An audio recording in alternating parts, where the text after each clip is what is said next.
optimisme akan mempengaruhi hidup dan keberhasilan Anda. Optimisme akan memberikan semangat juang dalam segala hal. Salah satunya adalah dalam proses pembelajaran. Nah, seluruh siswa sekalian, hari ini jumpa lagi dengan pembelajaran ekonomi. Kita akan coba melanjutkan materi yang kemarin kita sudah bahas dan kita sampaikan.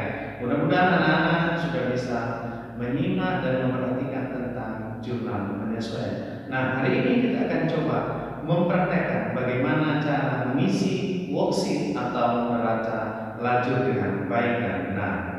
Ingat, proses pembelajaran ini akan mempengaruhi Anda dalam nanti membuat laporan keuangan. Oke, pelajar sekalian, mari tetap semangat dan tetap fokus dalam pembelajaran kali ini. Kita akan belajar tentang worksheet atau neraca lajur. Apa tujuan pembelajaran hari ini adalah bagaimana kita mampu mencatat data-data yang tertuang dalam jurnal penyesuaian dan neraca saldo itu kita combine dan kita isikan dalam worksheet berikut ini agar tetap semangat dan tetap fokus dalam pembelajaran. Baik pelajar sekalian, kita akan coba menyusun kertas kerja atau neraca lajur di perusahaan dagang. Sebelumnya perlu kita tekankan bahwa kertas kerja atau neraca saldo ini hanya merupakan alat bantu untuk mempermudah dalam proses penyusunan laporan keuangan. Jadi kertas kerja bukan ending dari sebuah laporan keuangan, dia sebagai alat bantu. Tetapi apabila tidak ada kertas kerja, maka kita akan sulit dalam menyusun laporan keuangan. Nah, cuman perlu ditekankan di sini ada perbedaan dalam penyusunan kertas kerja untuk perusahaan dagang. Item yang penting adalah adanya persediaan barang dagangan, karena barang dagangan adalah mutlak yang membedakan antara perusahaan dagang dengan perusahaan jasa. Selanjutnya, di dalam neraca lajur atau kertas kerja ada 5 komponen yang perlu kita perhatikan. 5 komponen inilah yang menjadi tugas kita dalam proses penyusunan. Yang pertama adalah neraca saldo, kolom neraca saldo. Yang kedua adalah kolom penyesuaian. Yang ketiga adalah kolom neraca saldo setelah penyesuaian. Yang keempat adalah kolom laporan laba rugi. Dan yang kelima adalah kolom laporan neraca. Nah, kemarin kita sudah secara gamblang menyampaikan tentang jurnal penyesuaian. Kita langsung kasus bagaimana menyusun kertas kerja atau neraca lajur. Mohon diperhatikan, ini dasarnya adalah neraca saldo. Ini ada sebuah data neraca saldo, ada 16 akun yang muncul di sini. Mungkin ini sebagai dasar, mohon agar fokus semuanya. Nah, ini adalah data-data penyesuaiannya. Ada beberapa transaksi yang muncul di sini yang harus disesuaikan. Mohon diperhatikan satu demi satu agar kita dapat mengerjakan dengan baik. Setelah kita mencatat data-data itu ke dalam jurnal penyesuaian, maka munculnya seperti ini. Ada 6 transaksi jurnal penyesuaian yang kita buat. Inilah yang kita gabungkan dengan neraca saldo yang tadi sudah Bapak paparkan. Dari beberapa ini tentu kita sudah ketahui, dan hari ini kita tidak akan bahas lagi karena kemarin kita sudah sampaikan secara gamblang tentang bagaimana membuat jurnal penyesuaian serta bagaimana menghitungnya. Baik, kita akan coba menyusun kertas kerja atau neraca saldo. Langkah awal adalah memindahkan data-data neraca saldo yang tadi sebagai dasar proses pekerjaan kita ke dalam neraca lajur yang ada kolomnya ini. Jadi angkanya kita tinggal pindahkan. Apabila di debit, pindahkan di debit. Apabila kredit, dipindahkan di kredit. Sehingga jumlahnya tetap sama dan tidak berubah dengan data yang awal tadi. Langkah selanjutnya adalah kita coba mengisi kolom penyesuaian. Nah, yang kita catat di sini adalah data-data berdasarkan kepada jurnal penyesuaian.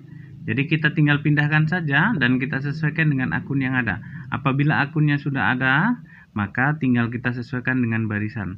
Apabila belum ada, maka boleh kita catatkan di bawah akun-akun yang tadi sudah dicatatkan. Itulah proses pencatatan kedua untuk kolom penyesuaian. Baik, pelajar sekalian, kita coba isi kolom neraca saldo setelah disesuaikan. Yang perlu ditekankan bahwa kolom neraca saldo setelah disesuaikan ini merupakan gabungan dari neraca saldo dan jurnal penyesuaian. Artinya, angka-angka yang muncul di dalam neraca saldo apabila muncul lagi di penyesuaian, posisinya yang sama-sama debit, maka kita jumlahkan. Apabila di salah satu kolom muncul, maka angkanya kita pindahkan. Apabila berlawanan antara neraca saldo dengan penyesuaian, posisinya debit dengan kredit, maka kita cari selisih atau kita kurangkan. Itulah mekanismenya. Sebagai gambaran boleh Anda lihat kolom yang ada di neraca saldo ini agar lebih fokus ya. Baik, setelah kita selesai menyusun neraca saldo setelah penutupan, maka langkah selanjutnya adalah kita akan mengisi laporan laba rugi. Nilai laporan laba rugi yang kita catatkan adalah nilai akun-akun yang memang mempengaruhi secara langsung besar kecilnya laba dan rugi.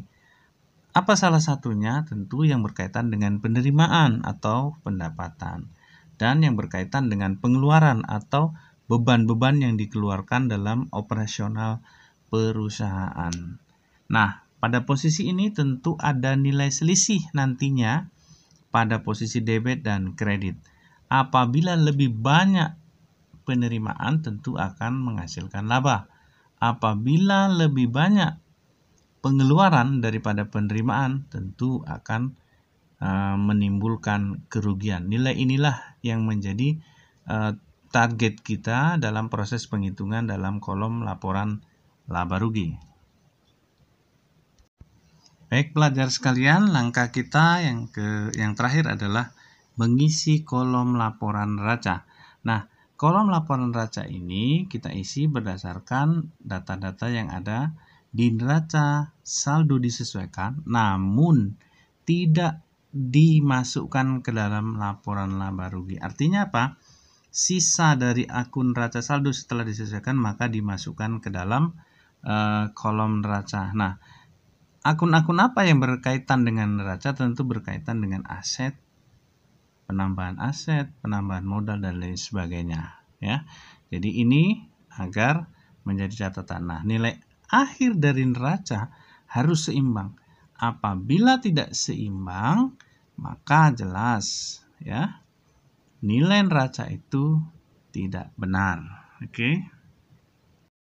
Baik pelajar sekalian, mudah-mudahan Anda bisa memahaminya dengan baik.